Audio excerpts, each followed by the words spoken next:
Jamani, tuendelee katika mkasa wetu huu wa I miss you, yaani nakukumbuka dear ex. Basi tuangalie kunani huko ndani, maana ni mambo kweli kweli. Lakini niseme asante sana kwa washabiki wa Light Simulizi, na nimepokea maombi yako wewe ambaye umesema nilete episodi ya pili. Basi nami nikasema sina hiana, ngoja nilete mwendelezo wa kibao hiki ili tuweze kujua ni nini hasa kipo ndani ya mkasa huu. Karibu sana, mimi naitwa Trishi na hii ni Light Simulizi. Karibu.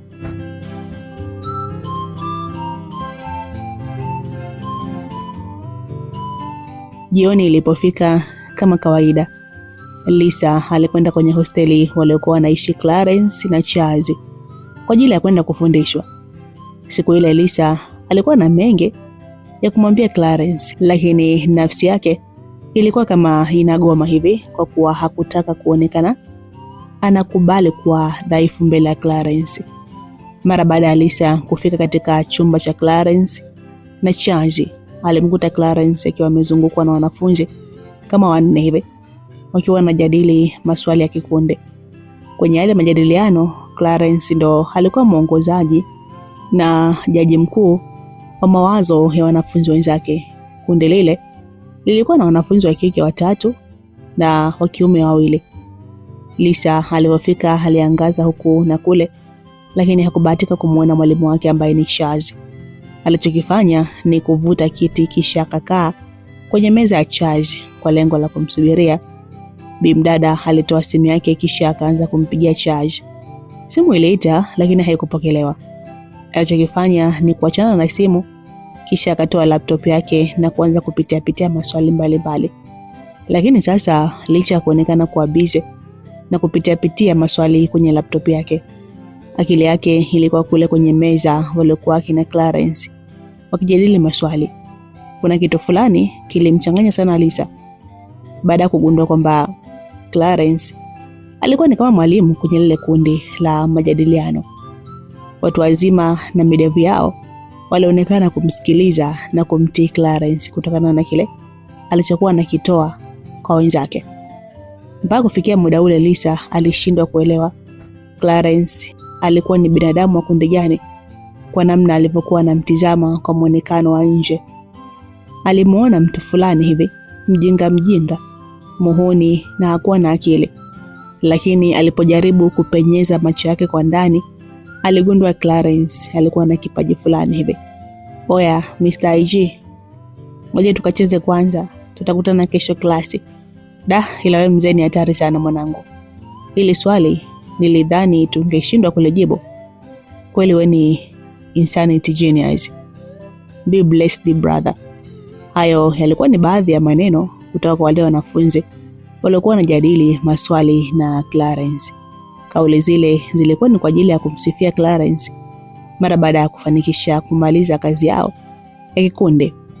Mpaka kufikia muda ule Lisa alikuwa hajatambua kama Clarence wa kweli ndio yule jamaa ambaye yeye alimtambua kwa jina la Charles. Shida nyingine iliyofanya Lisa ashindwe kumtambua Clarence ni kwamba wale wanafunzi wenzake walimpachika jina Clarence la Mr. IG ambalo ni kifupi cha neno insanity genius. Insanity ni neno la Kiingereza lenye maana ya mpumbavu, chizi au mtu mwenye mapungufu. Alafu genius ni neno lenye maana ya kipawa, akili au kipaji cha asili.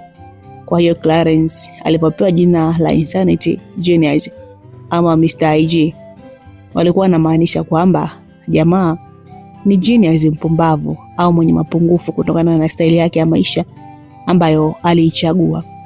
Na kwa namna jamaa alivyokuwa mpumbavu kweli, aliamua kulikubali jina, yaani jina hilo, na alikuwa analipenda sana. Wale jamaa waliondoka, Clarence alikwenda zake kitandani kisha akajilaza. Ingawa alimuona Lisa, lakini hakutaka kabisa kumshobokea kwa sababu siku iliyopita Lisa aliondoka bila kumuaga, licha ya kwamba alimfundisha swali ambalo alikuwa halifahamu. Clarence alitoa simu yake kisha akaanza kucheza game kama kawaida yake. Kitendo cha Clarence kumpotezea Lisa kilimfanya bimdada amuone Clarence kwa anajeuri na dharau zaidi yake. Lisa alivyoona vile akaona isiwe tabu, ni bora yeye ajishushe ili aweze kuzungumza na Clarence. Mr. IG, mambo? Lisa aliamua kumsalimia Clarence kwa jina ambalo Clarence mwenyewe lilimshtua. Clarence hakudhania kama Lisa alikuwa amesikia lile jina alipokuwa anaitwa na wenzake muda ule walipokuwa wanajadili maswali na hata kipindi wanaondoka. Fresh tu, vipi hali yako? Na harakati zinaendaje upande wako? Clarence aliitikia salamu ya Lisa. Namshukuru Mungu nipo poa kiafya na pia harakati sio mbaya. Hivi Mr. IG, Clarence ameenda wapi? Mbona hata simu yake hapokei? Lisa alimuuliza Clarence kuhusu Charles ambaye alimtambua kama ndo Clarence. Huyo jamaa hata sijui kaelekea wapi. Maana hata alipotoka hakuniaga, ila endelea kumsubiri na hisi hajatoka nje ya mazingira ya hosteli.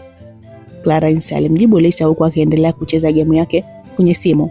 Lisa alipoona Clarence yupo busy na simu yake, akaamua kuendelea kupitia baadhi ya maswali huku akimsubiri mwalimu wake Charles. Muda ulikuwa unasonga lakini Charles alikuwa bado hajatokea. Licha ya kwamba Lisa alikuwa anamsubiri Charles, lakini pia alikuwa anatamani sana kufundishwa na Clarence. Bimdada hakujua ni njia ipi angeitumia ili kumwomba Clarence amfundishe kujibu baadhi ya maswali ambayo yalikuwa yanahusu namna ya kutengeneza program mbalimbali za kompyuta. Lisa aliwaza na kuwazua kisha akajisemea mwenyewe, liwalo na liwe. Charles, samahani sana kaka, naomba nielekeze kidogo, hili swali sielewi kabisa. Lisa alimwambia Clarence kauli hiyo, kauli yenye ombi ndani yake. Kauli ya Lisa ilimshtua sana Clarence, kwa kuwa ni siku moja tu ilipita tangu adharauliwe na bimdada huyo na kuambia hakuwa na akili kichwani.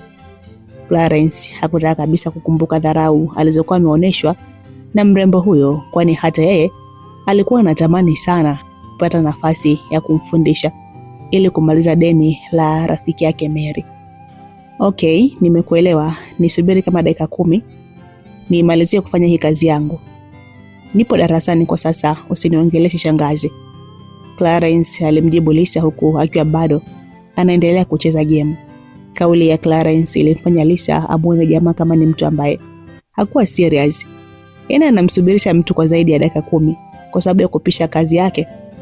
Kazi yenyewe sasa ni kucheza yale magame ya watoto kwenye simu.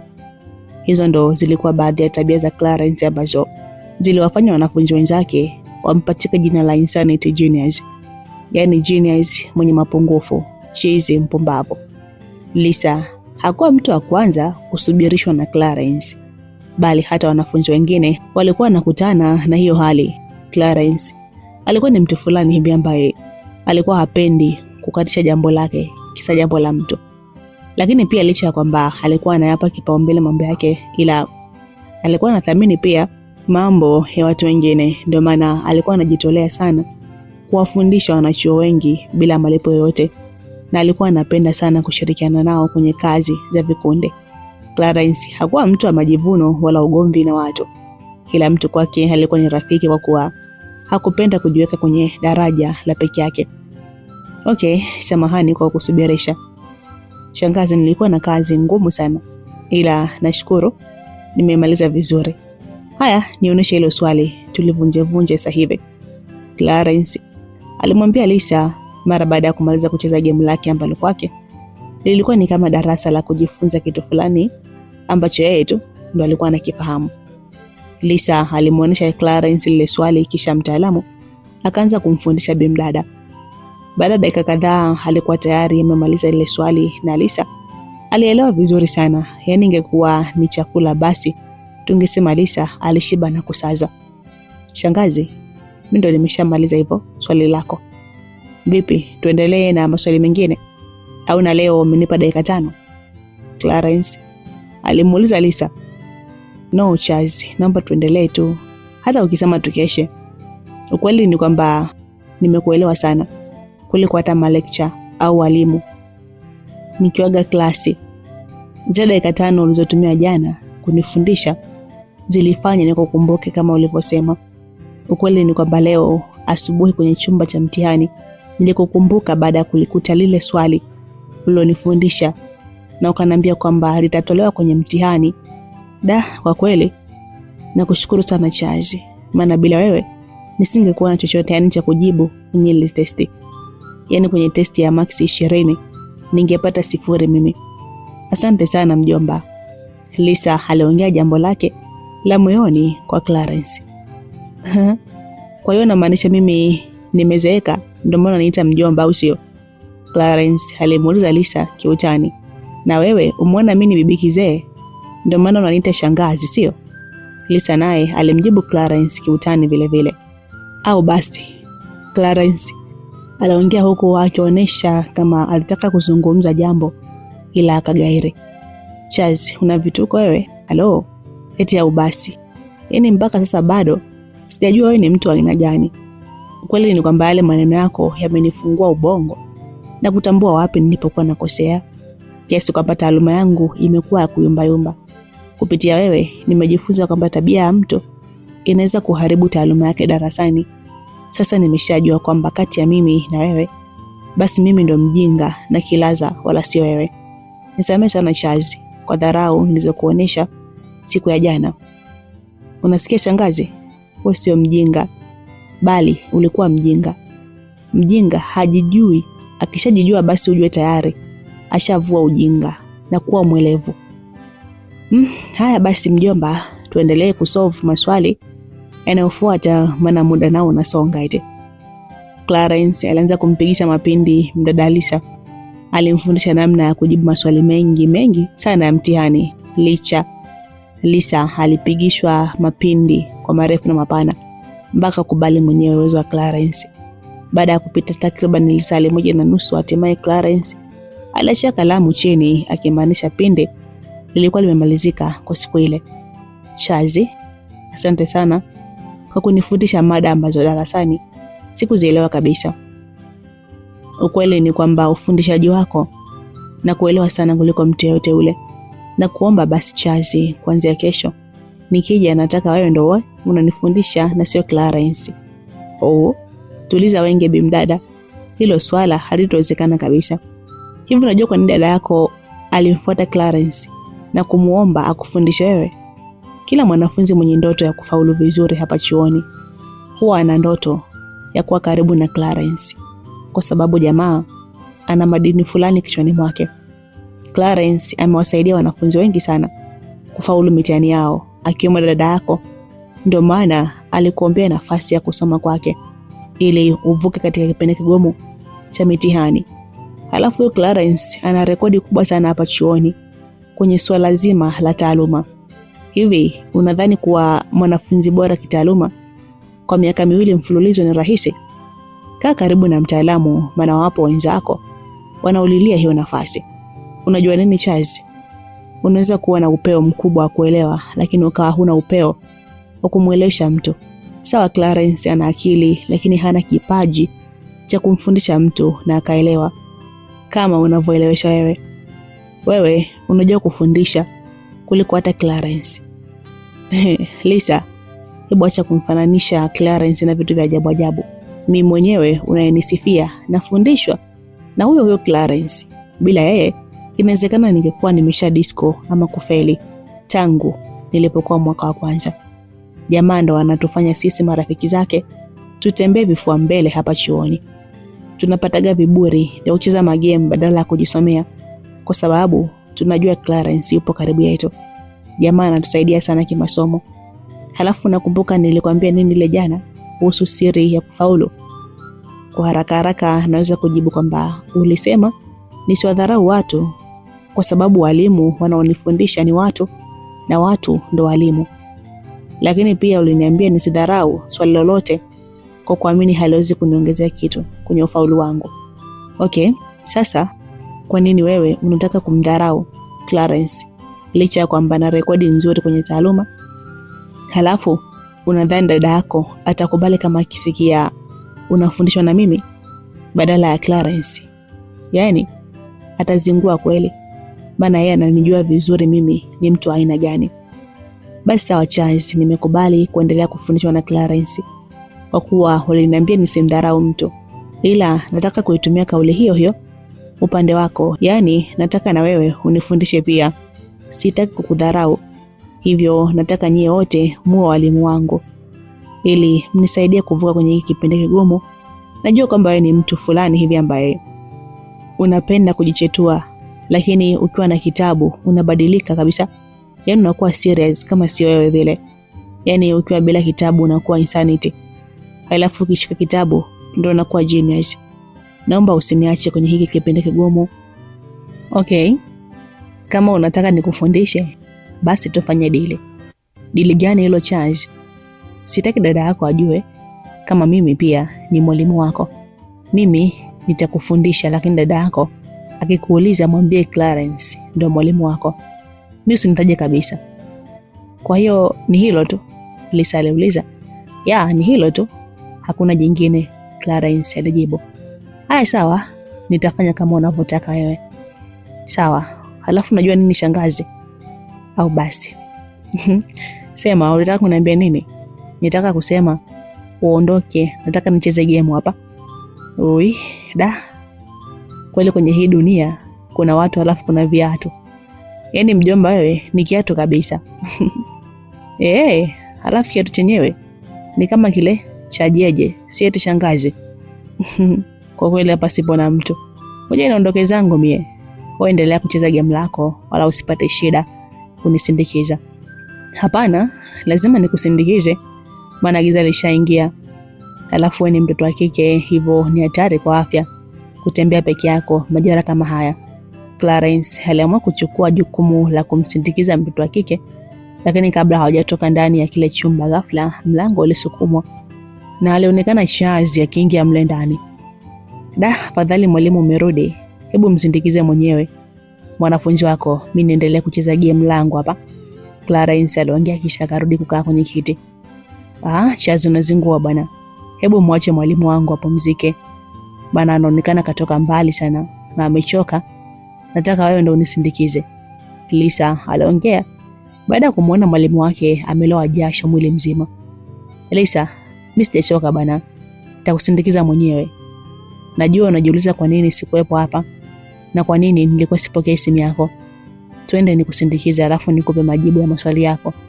Na pia nataka kukuambia kuhusu ratiba yetu ya kesho ya kusoma.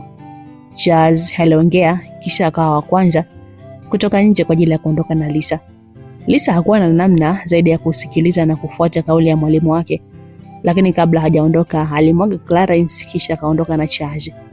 Waliondoka huko wakiwa wanapiga stories za hapa na pale, ambapo Charles alimuuliza Lisa kama alifundishwa na Clarence siku ile. Lisa alimjibu Charles kuwa alifundishwa na alimuelewa sana Clarence na itamani kuendelea kufundishwa na mtu huyo.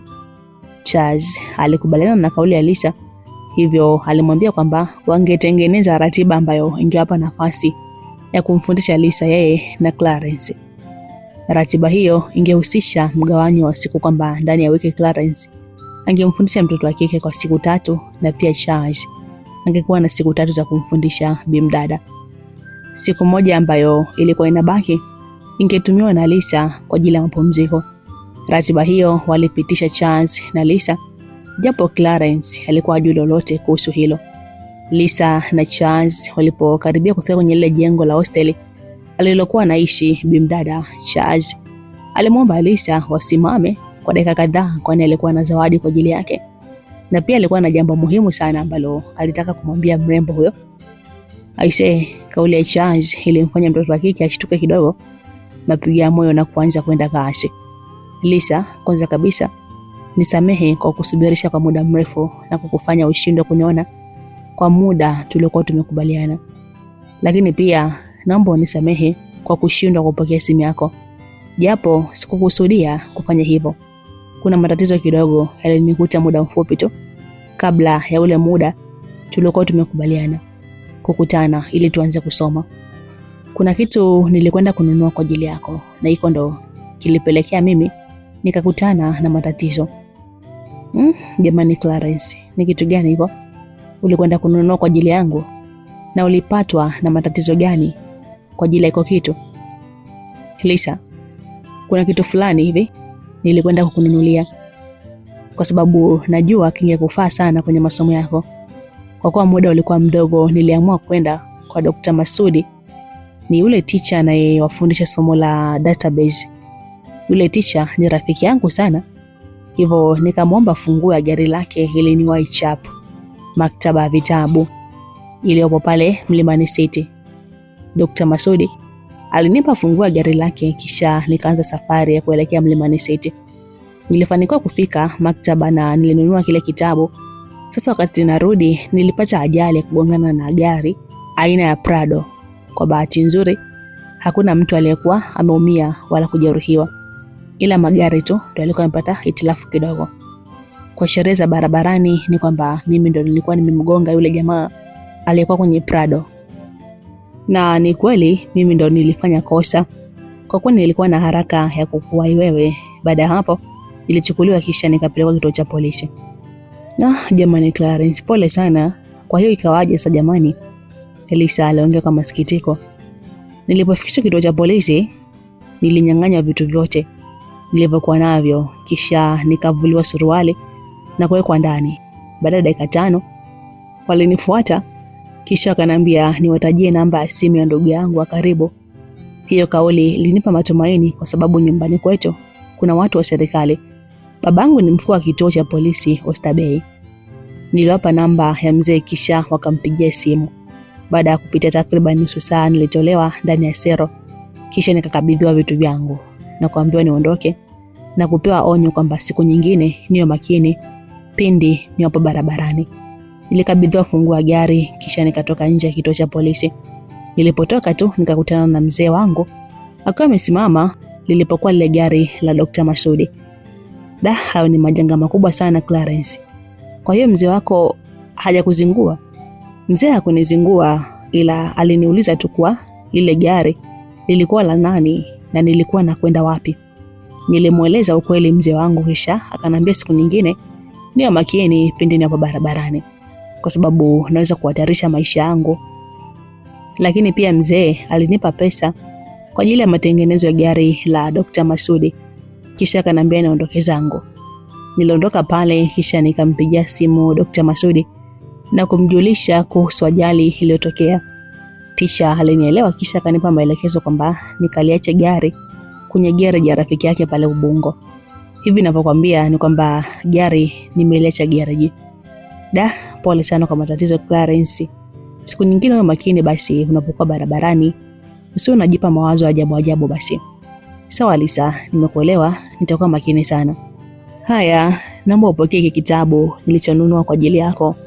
Charles alitoa kitabu kwenye kibegi chake, kisha akampatia Lisa. Wow, asante sana Clarence kwa kunijali dia. Nikifika room nitakwenda kukaa kwa utulivu, kisha nikipitie. Mungu akubariki kwa kweli, Lisa aliongea huko akipokea kitabu kutoka mikononi mwa Charles. Okay, usijali Lisa, hiyo ni zawadi ndogo tu nimekupatia. Yaani usichokifahamu ni kwamba umepata bahati sana kwa karibu na mimi. Mimi nipo tayari kutumia muda wangu kwa ajili yako ili ufanye vizuri kwenye mitihani yako. Nimeamua kuchukua jukumu la kukusaidia mazima, yaani hata ukiwa na shida nje ya masomo basi niambie, nitakusaidia. Usiogope hata kunitangazia vishida vyako vidogo vidogo vinavyohitaji pesa. Wewe niambie, nitakusaidia tu. Maana ukiachana na boom nililokuwa nalo, lakini pia kwetu pesa zipo za kutosha. Mimi ni wakishua, lakini hata siringiagi pesa za mzee wangu. Ndio maana nasoma kwa bidii ili nizimiliki pesa zangu. Charles aliamua kujisifia kwa mrembo. Sawa Clarence, nimekuelewa, ila kwa sasa nimechoka kusimama hapa. Naomba basi nifike room nikapumzika kidogo, alafu nianze ratiba za kupika msosi. Lisa aliongea. Leo usipike chochote, maana kuna kitu kizuri cha kula nilinunua kwa ajili yako. Naomba upokee hii zawadi, alafu ukifika room kwako utaifungua. Naamini utaipenda sana na kuifurahia Lisa. Charles aliongea huku akimkabidhi Lisa bahasha fulani yenye rangi ya kaki. Lisa alistaajabu sana kuona anapewa zawadi ambayo alihisi hakustahili kabisa kupatiwa. Kwa umri aliokuwa nao Lisa ulitosha kabisa kubeba akili ya kutafsiri jumbe mbalimbali zinazopatikana kwenye aina tofauti tofauti za zawadi. Kila zawadi huwa na ujumbe maalum kutoka mtoaji kwenda kwa mpokeaji.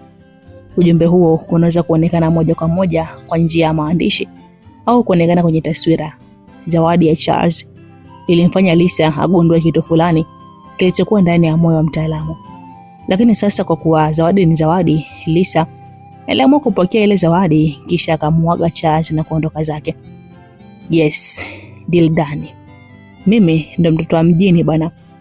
Hiyo ilikuwa ni kauli ya Charles mara baada ya Lisa kuondoka katika eneo lile. Ukweli ni kwamba ile kauli ya Charles kwamba alikuwa na urafiki na Dr. Masudi haikuwa na ukweli wowote. Clarence ndo alikuwa na ukaribu na mhadhiri huyo.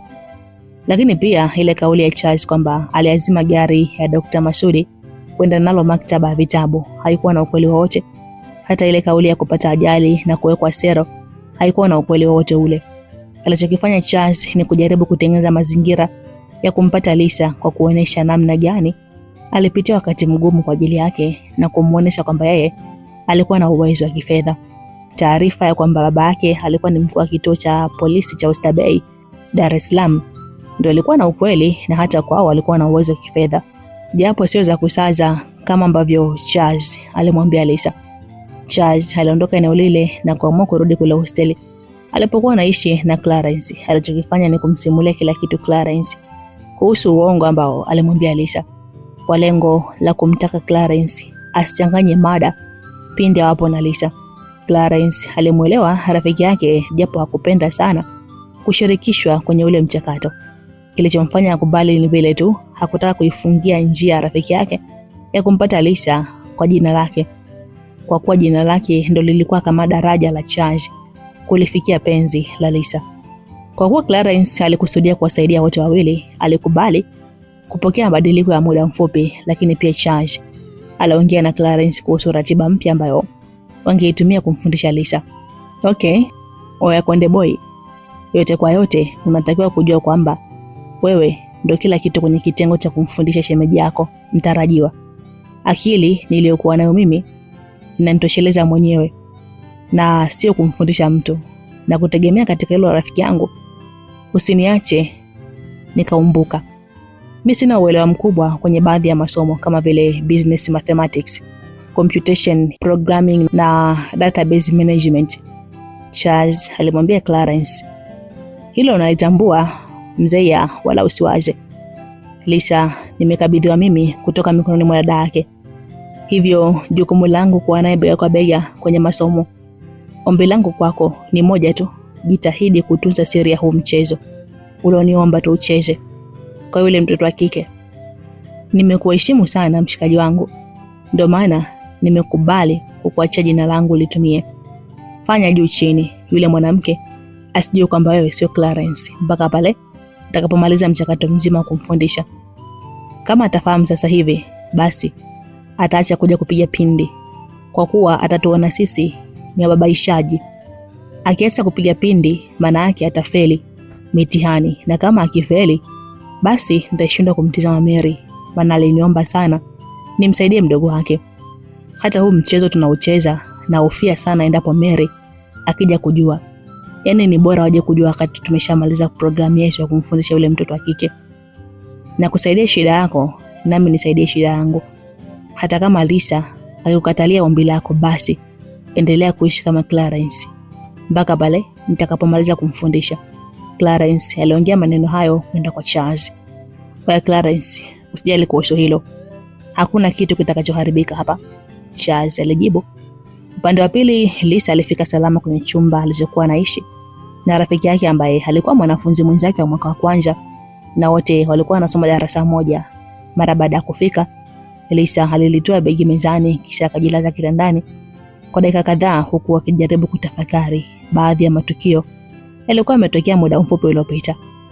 Baada ya kuwaza kidogo, ndipo alipokumbuka kwamba alipewa zawadi mbili na Charles. Zawadi ya kwanza ilikuwa ni kitabu, ile ya pili hakujua ni kitu gani. Lisa aliinuka chap kitandani kisha akalifuata begi lake. Akafungua zipu na kutoa ile bahasha aliyopewa na Charles. Taratibu kabisa mtoto wa kike alifungua bahasha kwa lengo la kutaka kujua kilichomo ndani yake. Mara baada ya kufungua ile bahasha, Lisa alikuta biriani, nyama choma, pizza pamoja na baga.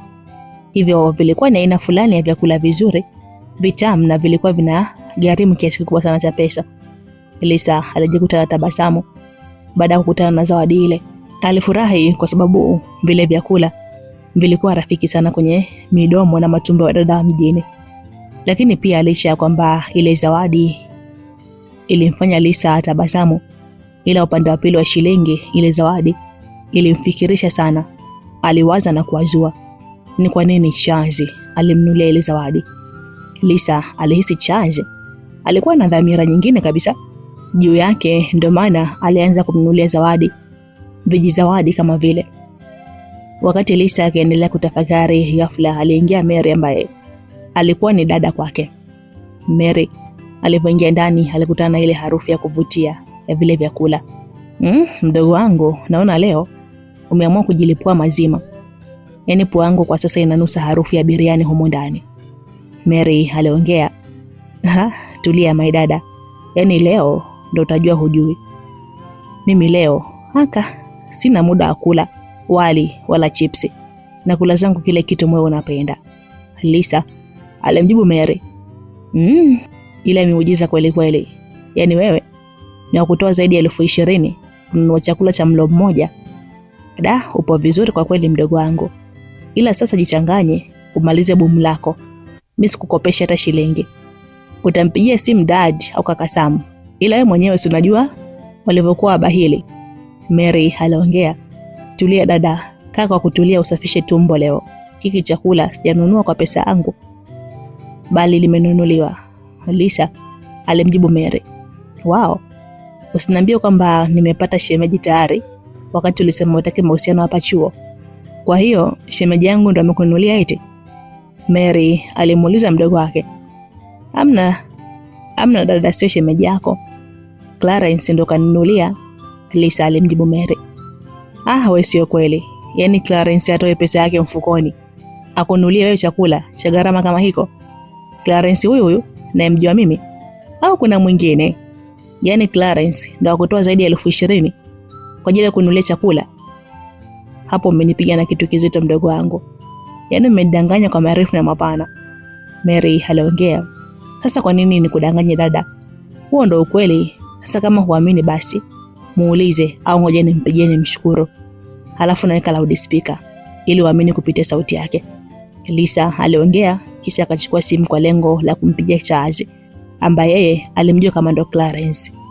Sasa ubaya ni kwamba Mary alikuwa anaifahamu namba ya simu ya Clarence na pia alikuwa anaifahamu vizuri sauti ya mtaalamu. Kabla Lisa hajapiga simu, mlango wa chumba ulisukumwa na alionekana mwanadada mmoja akiingia mle ndani. Yule mdada alikuwa anaitwa Evelyn. Evelyn ndo alikuwa rafiki wa Lisa ambaye alikuwa anaishi naye kwenye kile chumba. Lisa, maishostito, nimekuletea habari moto kuhusu matokeo ya test tulizofanya asubuhi. Ila jamani, mbona kama kuna harufu fulani hivi amazing sana humo ndani. Bila shaka leo tunakula vitu vitamu. Hiyo ilikuwa ni sauti ya Evelyn mara baada ya kuingia mle ndani. Ujio wa Evelyn ulimfanya Lisa asitishe kufanya ile jambo la kumpigia simu Clarence, maana kauli ya kwanza ya Evelyn iligusia matokeo ya testi. Hivyo Lisa alishtuka kidogo. Lisa alianza kumuuliza Evelyn kile kilichojiri kwenye testi walizozifanya asubuhi ya siku ile. Evelyn alitoa karatasi ya mtihani kisha akamkabidhi Lisa. Lisa aliangalia ile karatasi akagundua kwamba ulikuwa ni mtihani wake ambao aliufanya asubuhi ya siku ile. Maxi zilizokuwa kwenye mtihani ule zilimfanya Lisa asiamini kabisa kile alichokiona. Lile swali moja ambalo alilijibu baada ya kufundishwa na Clarence alitendea haki na alipata maxi zote pasipo kutarajia. Kila mwanafunzi alitakiwa kujibu maswali mawili ambayo yalikuwa na jumla ya maxi 20. Kila swali lilibeba maxi 10. Kwa kuwa Lisa alijibu swali moja, hivyo alijikuta anapata maxi 10 kati ya 20. Kwa hakika ilikuwa ni furaha kubwa sana kwa Lisa baada ya kupata nusu ya maxi ya ule mtihani. Ukweli ni kwamba hakutegemea kabisa kama angepata zile maxi. Lakini pia haikuwa desturi kwake kupata alama kama zile kwenye testi zake. Hapo ndipo mtoto wa kike alipoanza kumkumbuka yule Mr. IG, ukipenda muite genius mpumbavu, ambaye ndo alikuwa nyuma ya ule ushindi aliopata. Lisa alijuta pia kwa nini hakumpa muda wa kutosha Mr. IG ile siku. Laiti kama angempa muda wa kutosha kumfundisha, basi angeweza kupata maksi nyingi zaidi ya zile alizopata.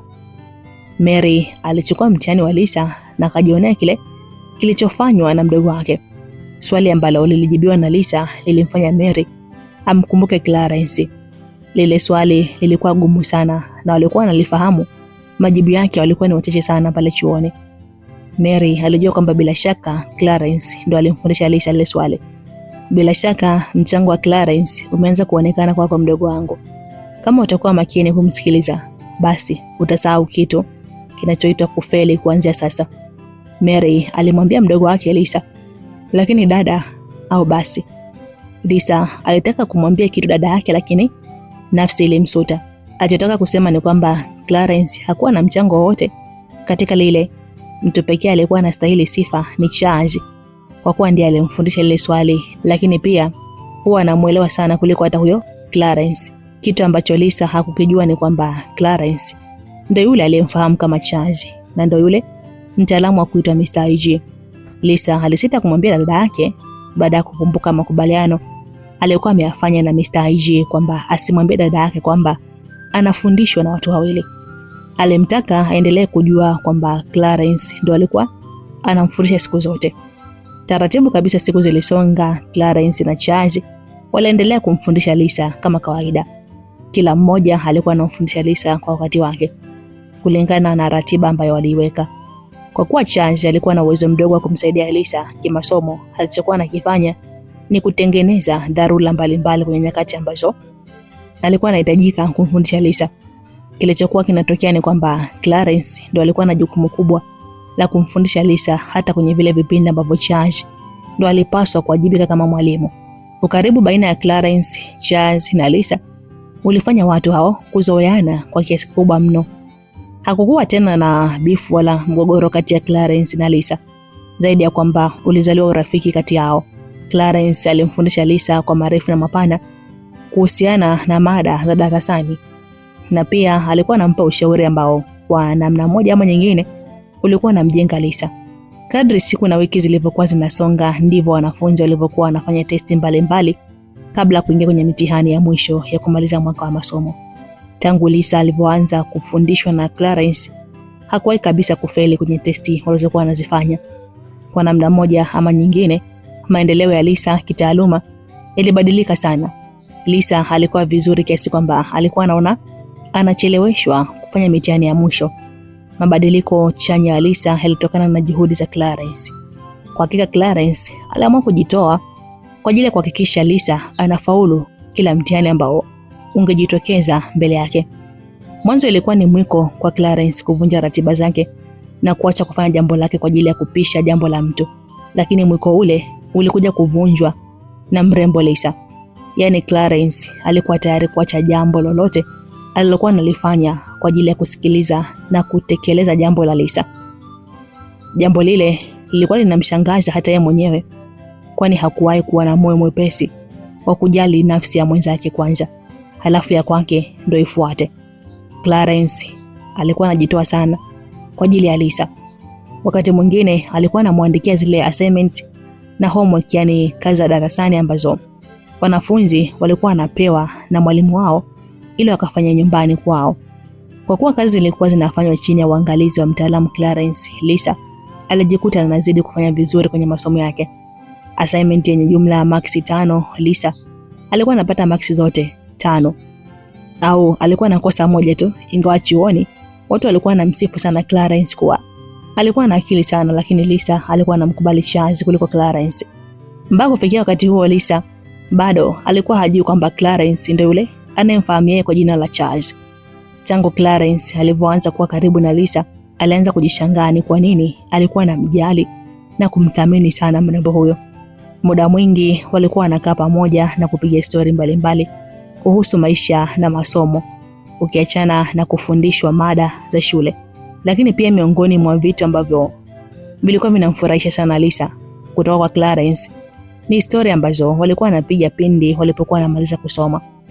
Clarence alikuwa ni mtu wa kubadilika kulingana na mazingira. Jamaa alikuwa ni mtu fulani hivi mwenye kipawa cha kutunga historia za uongo na ukweli, tena papo kwa papo, ili mradi tu akuchekeshe na kufurahishe. Lakini pia jamaa alikuwa ni mcheshi sana, halafu alikuwa anapenda sana utani. Yaani muda ambao Clarence alikuwa serious ni ule muda wa kujisomea au kuwafundisha watoto. Kwa kwingineko, jamaa alikuwa ni nusu chizi, robo taira, na robo nyingine ndo alikuwa binadamu. Utani wa Clarence na staili yake ya maisha kwa ujumla ilikuwa inamvutia sana Lisa. Lisa alikuwa anapenda sana kucheka na kutaniana na Clarence muda wote. Clarence hakuwa mtu kukasirika hivyo. Lisa alipenda sana urafiki na mtu huyo. Kuna wakati Lisa alikuwa amekula vizuri na kushiba. Hakuwa na shida ya pesa. Masomo yake yalikuwa yanakwenda vizuri darasani. Hakuwa na madeni, lakini bado alikuwa anashangaa kujiona anakosa furaha, kana kwamba kuna kitu alikuwa anakikosa. Lakini sasa furaha yake ilikuwa inarudi pindi tu alipokuwa anakutana na Clarence. Hizo ndo zilikuwa nyakati ambazo Lisa alikuwa anagundua kwamba pindi Clarence alipokuwa anakosekana kwenye upeo wa macho yake, basi kuna ufa ulikuwa unajitokeza ndani ya moyo wake. Bimdada alikuwa anakosa furaha pindi alipokuwa na vikosa vituko na matukio ya Clarence. Lakini pia upande wa pili wa shilingi, mtaalamu Charles naye hakuwa nyuma katika kutengeneza mazingira ya kutimiza lengo lake la kumpata mrembo Lisa. Licha ya kwamba Clarence alitawala kwenye ubongo wa mbele wa mrembo Lisa, lakini pia katika ubongo wa nyuma, yani kule kwenye medula oblongata ya Lisa, kulikuwa na taswira ya Charles. Charles alikuwa anatumia muda mchache sana kuwa na Lisa, lakini muda huo ulikuwa unatosheleza kumfanya Lisa furahi. Charles alikuwa anamfundisha Lisa vitu vichache sana vya darasani, lakini alikuwa anatumia pesa nyingi sana kumnunulia mrembo vijizawadi mbalimbali kama ilivyokuwa desturi yake. Uzuri ni kwamba Lisa alikuwa ni mtoto wa mjini, hivyo hakuacha kula vinono vya kuletewa tena bila kumpigia mtu magoti. Zawadi za Charles zilikuwa zinamfurahisha Lisa, maana kila alichokuwa anapewa kilikuwa ni kitu alichokuwa anakipenda sana. Lisa alijua kabisa inawezekana mwisho wa zile zawadi ungekuwa mbaya, lakini hakutaka kuzikataa kwa kuhofia kumkera Charles ambaye alimchukulia kama rafiki kama alivyokuwa Clarence. Kuna baadhi ya matukio Charles alikuwa anafanya yalikuwa anamfanya Lisa atambue kile kilichokuwa ndani ya moyo wa Charles. Mara nyingi Charles alikuwa anapenda kumshika mkono Lisa wakati wa kutembea, hasa kwenye zile nyakati za usiku alipokuwa anamsindikiza. Kuna wakati alikuwa anapenda sana kumshika bega wakati wa kumfundisha, mara amkumbatie, mara amuite majina ya kimahaba. Na pia alikuwa anapata wivu akimwona Lisa anaongea na simu au kusimama na mtu mwenye jinsia ya kiume. Lisa aligundua kwamba Charles alikuwa anampenda sana, ndio maana alikuwa anamfanyia yale matukio ya kumjali kwa namna fulani. Kuna muda Charles alikuwa anafikiri kwamba alikuwa anapendwa sana na Lisa, kwa kuwa Lisa alikuwa anamuonesha ushirikiano kwa matukio yote alikuwa anamfanyia. Kila alichokuwa anakifanya basi Lisa alikuwa hapinge. Ukweli ni kwamba hata Lisa alikuwa anamjali sana Charles. Hakuwahi kumfanyia jambo lolote la kumchukiza. Matendo ya Lisa yalikuwa yanamfanya Charles ajione mshindi. Hata Clarence alikuwa anahisi kwamba Charles na Lisa walikuwa kwenye hatua za mwisho kabisa za kuwa wapenzi.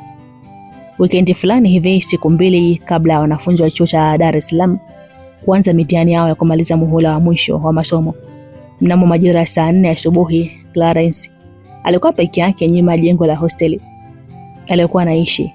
Clarence alikuwa anafua nguo zake ikiwa ni sehemu ya maandalizi ya wiki ya mitihani. Alikuwa ameketi juu ya ndoo huku akiwa busy kweli katika shughuli yake ya udobi.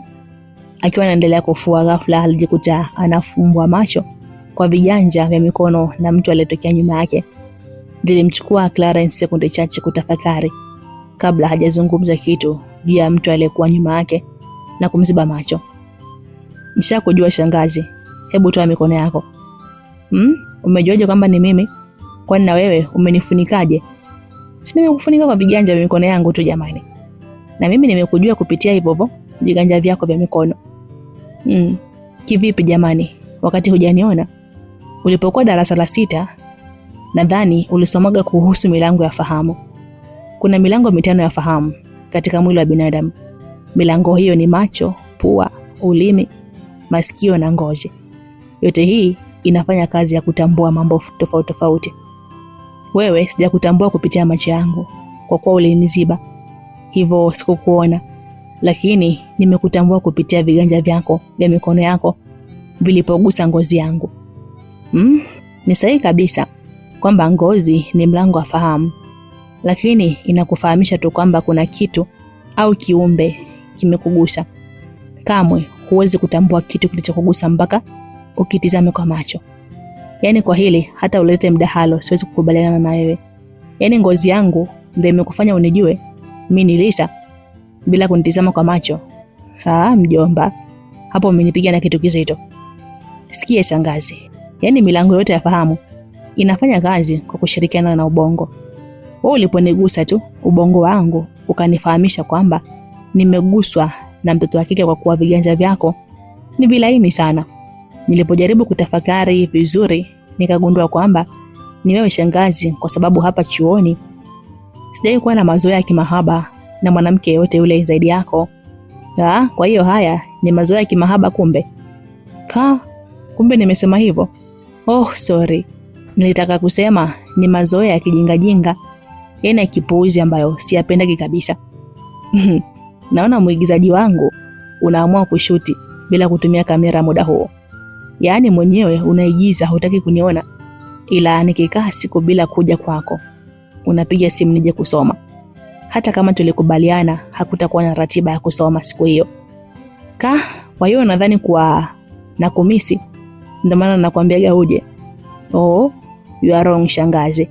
Mimi nachotaka usome ili ufaulu mitihani. Kwanza niambie hapa umekuja kufanya nini muda huu wakati leo hatuna ratiba ya kusoma?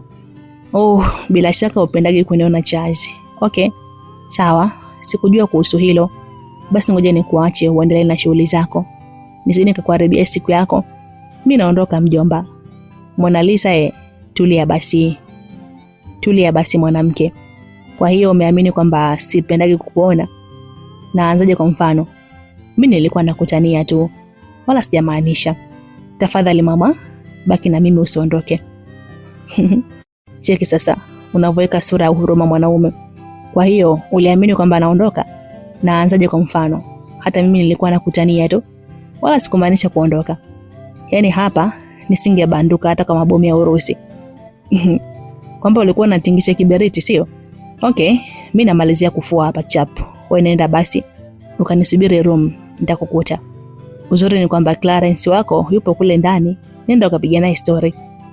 Clarence alimwambia Lisa, mimi siendi popote pale zaidi ya kuwa hapa na wewe. Nimekuja hapa kukusaidia kufua nguo mwalimu wangu. Hayo mengine wala hayanihusu. Lisa alimjibu Clarence. Unisaidia kufua? Naona sasa unachezea kiberiti kwenye sheli ya mafuta. Unataka kulipua watu shangazi? Hebu tulia hapo, mimi nafua mwenyewe chap tu. Chaz, mimi nimekuja hapa kukusaidia kufua na sio kulipua watu. Lisa aliongea kisha akavuta beseni la nguo na kuungana na Clarence kwenye udobi. Shughuli ya udobi iliendelea. Lisa alikuwa anafua, alafu Clarence alikuwa anasuuza na kuanika kabisa zile nguo. Wakati wanaendelea kufua, Clarence aliweza kuona mchoro fulani kwenye mkono wa kushoto wa Lisa. Ulikuwa ni mchoro wa umbo la kopa lenye herufi C ndani yake. Katika sayari ya 3 tunayoishi wanadamu, ule mchoro unatumika kama ishara ya upendo baina ya watu. Kwa akili ya haraka ya mtaalamu Clarence, alitambua kwamba ile herufi C iliyokuwa ndani ya mchoro uliokuwa kwenye mkono wa Lisa basi ilikuwa ni kifupi cha jina la Charles. Kwa hiyo basi Lisa aliandika vile kwa kumaanisha alikuwa anampenda Charles ambaye kwa wakati huo alikuwa anamtambua kwa jina la Clarence. Clarence aliwaza hivyo kwa kuwa mara nyingi alikuwa anawakuta Lisa na Charles kwenye mapozi fulani hivi ya kimahaba. Lakini pia Lisa alikuwa anapokea zawadi nyingi sana kutoka kwa Charles. Na mwisho kabisa Charles alimthibitishia Clarence kwamba muda mchache ujao basi penzi lake na Lisa lingekuwa hadharani. Clarence alipoona ule mchoro aliganda kwa sekunde kadhaa huku akionekana kuwa mbali kidogo kimawazo. Lakini sasa ukweli kuhusu ile herufi C alikuwa anafahamu Lisa mwenyewe. Haikufahamika kwamba Lisa aliandika ile herufi akimaanisha jina la nani aliyekuwa anampenda, ni Charles au Clarence, au alikuwa na mpenzi wake ambaye alikuwa na jina linaloanzia na ile herufi. Siri ilibaki katika kifua cha Lisa. Clarence aliamua kupotezea ule mchoro na kuamua kuendelea kufua, huku yeye akibaki na siri ndani ya moyo wake kuhusu namna gani alivyokuwa amejisikia baada ya kuona ule mchoro. Wakati wanaendelea na shughuli ya udobi, Clarence alitizama juu ya ghorofa lile, jengo la hosteli aliyokuwa anaishi. Aise, mtaalamu alishtuka baada ya kumwona Charles akiwa amesimama huku akiwatizama kwa sura fulani hivi ya kuchukizwa na kile kitendo cha Clarence kufuliwa na shemeji yake mtarajiwa. Wakati Clarence akiwa busy kumtizama Charles aliyekuwa juu, Lisa naye alihisi kitu baada ya kumwona Clarence amesimamisha zoezi la kufua kwa sekunde kadhaa. Lisa alinoa macho na kutizama kule alipokuwa anatizama Clarence, lakini hakufanikiwa kuona kitu wala mtu. Charles alikuwa tayari ameshaondoka sehemu ile. Charles, unatizama nini kule juu? Mbona umeganda tu kama barafu badala ya kusuza hizo nguo? Au unawaza nini kwani? Lisa alimuuliza Clarence. Hamna kitu, nilikuwa najaribu kuangalia ubunifu uliotumika kusimamisha ile jengo, Clarence alimjibu Lisa, ingawa jibu lake alikuwa na ukweli wowote. Yaani wewe jamani, ndio ugande muda wote wa kudadisi hilo jambo. Haya bwana, hebu tumalizie kufua basi. Mimi nataka kuondoka sasa hivi. Lisa aliongea kisha akaendelea kufua. Shughuli ya udobi iliendelea na dakika kadhaa baadaye walifanikiwa kumaliza zoezi. Lisa alimwaga Clarence kwa ajili ya kurudi kwenye hosteli aliyokuwa anaishi. Lakini Clarence hakutaka kabisa Lisa aondoke bila kuonana na Charles. Hivyo alimtaka aende chumbani kwao ili akaonane na mwalimu wake. Clarence alifanya vile kwa kuwa alifahamu kwamba Charles hakujisikia vizuri baada ya kumshuhudia Lisa akifua nguo za mtaalamu. Lakini pia kama Lisa angeondoka bila kuonana na Charles, basi Charles angehisi labda Lisa anafurahi zaidi kuwa karibu na Clarence kuliko hata yeye.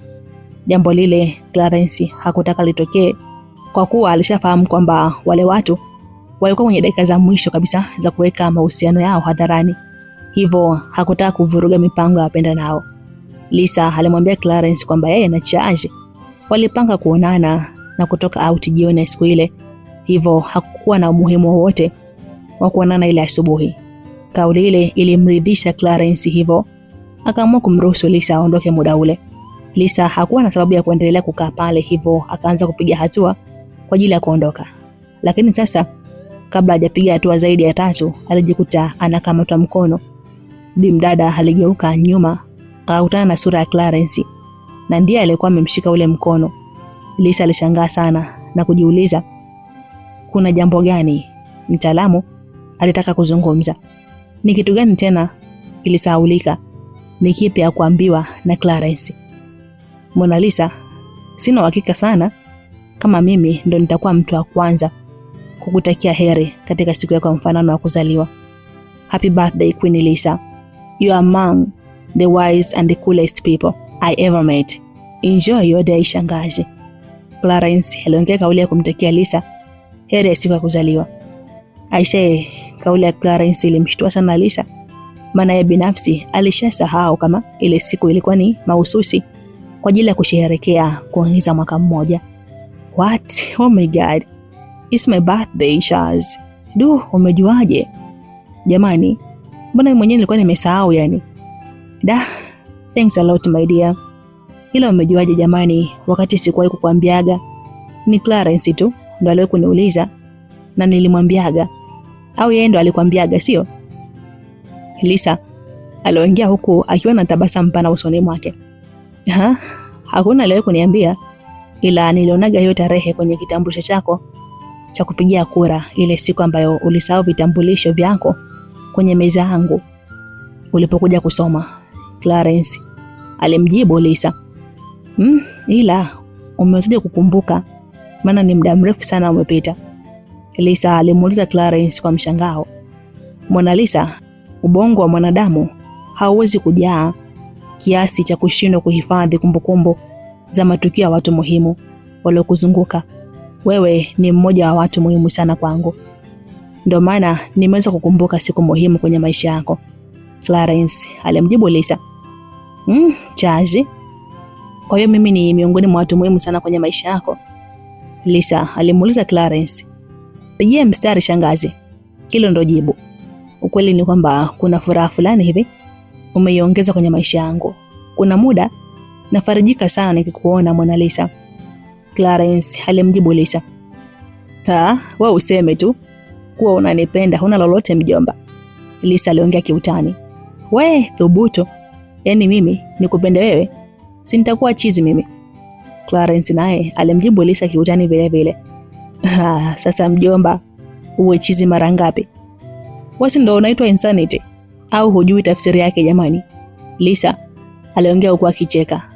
Nijue nisijue, ila mimi siwezi kukupenda ngo, labda uniroge. Hebu ondoka kwanza, Clarence aliongea.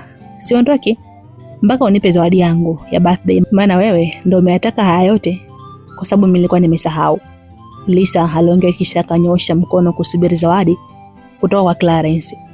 Clarence alivyoambiwa kuhusu zawadi aliamua kutulia kwa sekunde kadhaa, kisha akaingiza mkono mfukoni na kutoa leso yake aliyokuwa anaitumia. Mona Lisa, hii ndo zawadi yangu kwako. Hiki kitambaa utakitumia kwenye hiki kipindi cha mitihani kinachokwenda kuanza kesho kutwa. Kabla hujakaa kwenye kiti na meza yako pindi wapo kwenye chumba cha mitihani, basi utatumia hiki kitambaa kufuta vumbi. Lakini pia ukiwa unajibu maswali, kuna muda kalamu huwa inateleza kutokana na jasho la mikono. Hivyo utatumia pia hiki kitambaa kufuta jasho la mikono. Hiki kitambaa kitakufanya unikumbuke mimi. Ukinikumbuka mimi, utakumbuka pia yale nilikuwa nakufundisha. Hivyo natumaini utajibu vizuri mtihani, Clarence aliongea kisha akampatia Lisa kitambaa. Lisa alipokea kile kitambaa kutoka kwenye mikono ya Clarence kisha akakibusu kuonyesha namna gani alifurahia ile zawadi. Charles, kutoka kwenye uvungu wa moyo wangu natamka kwamba nimeipenda sana hii zawadi ulionipatia. Hii zawadi ni ndogo kwa muonekano, lakini ina thamani kubwa sana kwangu. Kwa kweli nimeipenda sana. Asante, Lisa aliongea huku akikunja taratibu ile leso aliyopatiwa na Clarence. Lisa naye aliamua kufungua mkoba wake kisha akatoa leso yake na kuamua kumpatia Clarence. Charles, kwa kuwa umeamua kunipatia kitambaa chako kama zawadi, basi na mimi nakupatia cha kwangu utumie, Lisa aliongea huku akimpa leso Clarence. Hapana Mona Lisa, usiwaze kuhusu mimi kwamba nitakuwa sina leso nyingine. Mimi ninazo leso zingine nyingi chumbani kwangu, Clarence alionekana kuikataa leso ya Lisa. Charles, mimi nilipokea leso yako na kuifurahia, sio kwamba sina nyingine baba. Ninazo nyingi tu, ila yako nimeipenda zaidi kwa kuwa ni kitu fulani special kutoka kwa mtu ninayempenda na kumthamini. Ila sawa, siwezi kukulazimisha upokee kitambaa changu, labda unahisi ni kitu kichafu kwa kuwa sisi wanawake tunakuwa na mambo mengi, Lisa aliongea na kumfanya Clarence ajihisi mkosefu. Mona Lisa, mbona umefika mbali hivyo? Mimi sijawaza kama ulivyofikiria. Okay, nakiomba hicho kitambaa my dear rest, Clarence alizungumza huku akiwa ananyoosha mkono kwa ajili ya kupokea leso kutoka kwa Lisa. Basi ngoja nikakufulie kwanza ndo nikupatie, Lisa alimjibu Clarence. Hapana Lisa, endapo utaifua basi kiko kitambaa hakitakuwa na maana tena kwangu, kwa kuwa ule special wote utakuwa umepotezwa na maji. Sitoweza tena kunusa harufu ya marashi yako kwenye kiko kitambaa. Nahitaji unipe hivyo hivyo na nitaanza kukitumia kuanzia sasa hivi kabla sijakifua, Clarence aliongea huku akichukua kitambaa kutoka mkononi mwa Lisa. Pale pale Clarence alianza kukitumia kitambaa cha Lisa kwa kujifutia jasho lililokuwa linatiririka katika paji lake la uso. Lisa alijikuta na tabasamu baada ya kuona tukio lile. Jioni ilipofika, Charles aliamua kumtoa Lisa out kwa ajili ya kwenda kula chakula cha usiku. Siku ile Charles alipanga kumueleza Lisa yale yalikuwa moyoni mwake. Charles aliamua kufanya jambo lile haraka haraka kwa kuwa alishaanza kuona dalili mbaya kwamba endapo angezubaa basi Clarence angepokonya tonge lake mdomoni. Upande wa Lisa ni kwamba alikuwa anafikiri labda Charles aliamua kumtoa out ile siku kwa lengo la kutaka kumfanyia surprise ya siku yake ya kuzaliwa. Fikra za Lisa zilikuwa tofauti kabisa na fikra za Charles. Japo Lisa alishawahi kumwambia Charles tarehe na mwezi wake wa kuzaliwa, lakini Charles hakuweka kwenye kumbukumbu zake hilo tukio. Ni kama alilipokea kwa mikono miwili, lakini hakulipa thamani. Ndio maana ilipofika tarehe husika hakuweza kukumbuka kitu. Wakati Lisa na Charles wameketi mezani ukipata chakula na vinywaji, Lisa alikuwa anasubiri kusikia neno lolote la kutakiwa heri ya siku ya kuzaliwa kutoka kwa Charles. Muda ulikuwa unasonga, lakini cha ajabu ni kwamba Charles hakuzungumza lolote linalohusu birthday zaidi ya story za kujisifia tu. Tukio lile lilimfanya Lisa agundue kuwa Charles hakumbuki chochote kuhusu masuala ya birthday. Hivyo hakutolewa out kwa ajili ya tukio hilo. Wakati Lisa akiendelea kutafakari, ghafla macho ya Charles yakatoka kwenye ule mkono wa Lisa uliokuwa na mchoro wa kopa kwenye herufi C, wenye herufi C katikati. Huo mchoro sasa, Charles aliongea kwa mshangao. Jamani, umefanyaje tena huo mchoro? Lisa alijibu. Wala haujafanya kitu, umependeza tu hapo mkononi, Charles aliongea. Asante dia, Lisa alijibu. Ila hiyo si sasa. Bila shaka ndo yeye mwenye moyo wako, sio? Charles aliuliza. Hebu tuachane na hiyo mada. Moyo wangu si ninao mwenyewe jamani, Lisa alimjibu Charles. Sawa, ngoja nitushie maji kwanza, maana hiyo si imenipa kiu ghafla, Charles aliongea kiutani, kisha akavuta glasi ya maji. Halmashauri ya kichwa cha Charles iliamini kwamba ile herufi C ilikuwa kwenye mkono wa mrembo Lisa ilikuwa inasimama kama kifupisho cha jina la mwanaume anayependwa na Lisa. Kwa namna Charles alivyokuwa anaishi na Lisa, basi alijikuta anaamini kwamba huyo mwanaume anayependwa na Lisa ndo yeye, kwani hata jina lake lilikuwa linaanzia na herufi C. Charles aliamini kwamba tayari Lisa alishaingia kwenye mtego wake na kilichokuwa kimebaki ni yeye tu kufyatua kamba ili kumnasa mazima ndege wake. Fikra hizo zilimfanya Charles apate ujasiri wa kumalizana na mrembo huyo siku ile ile. Hivyo akaandaa maneno murwa yenye uwezo wa kumngoa hata mke wa mtu kwa mume wake. Lisa, siku zote mapenzi ni amani na furaha iliyopo ndani ya moyo. Ukiona moyo unapata amani na furaha pindi tu macho yanapomwona mtu, basi huyo mtu ni kipenzi cha moyo wako. Ukiona moyo unapata amani na furaha pindi tu unapolikumbuka jina la mtu na taswira ya sura yake katika ubongo, huyo mtu ni kipenzi cha moyo. Na ukiona moyo unakuwa na amani na furaha pindi unapokuwa karibu na mtu fulani, basi huyo ndo mtu pekee unayempenda. Hivyo usimwache aende mbali nawe. Lisa, ukweli ni kwamba ndani ya moyo wangu napata amani na furaha pindi tu unapokuwa karibu nami au ninapokumbuka taswira ya sura yako. Nakupenda sana Lisa. I want to spend the rest of my life with you. Please, naomba tufungue ukurasa mpya wa mapenzi utakaobeba majina yetu kwa ajili yako. Nipo tayari kukufanya chochote kile utakacho mrembo. Kwa mara ya kwanza kabisa Charles aliamua kuweka wazi hisia za moyo wake kwa mrembo Lisa. Jamani, hii ilikuwa ni sehemu ya pili. Tukutane hapo kesho kwa ajili ya mwendelezo wa sehemu ya 3. Tujue je, nini kitajiri? Maana binti Lisa naye ashaanza kuchanganya watu. Nini lengo la kuchora herufi C kwenye mkono wake? Je, huyo C ni Charles ama Clarence? Maana wote hawa herufi zao za mwanzo zinaanzia na C. Nini kilichomo kwenye moyo wa binti Lisa? Ni upi kati ya hawa vijana wawili? Je, ni Clarence ama Charles?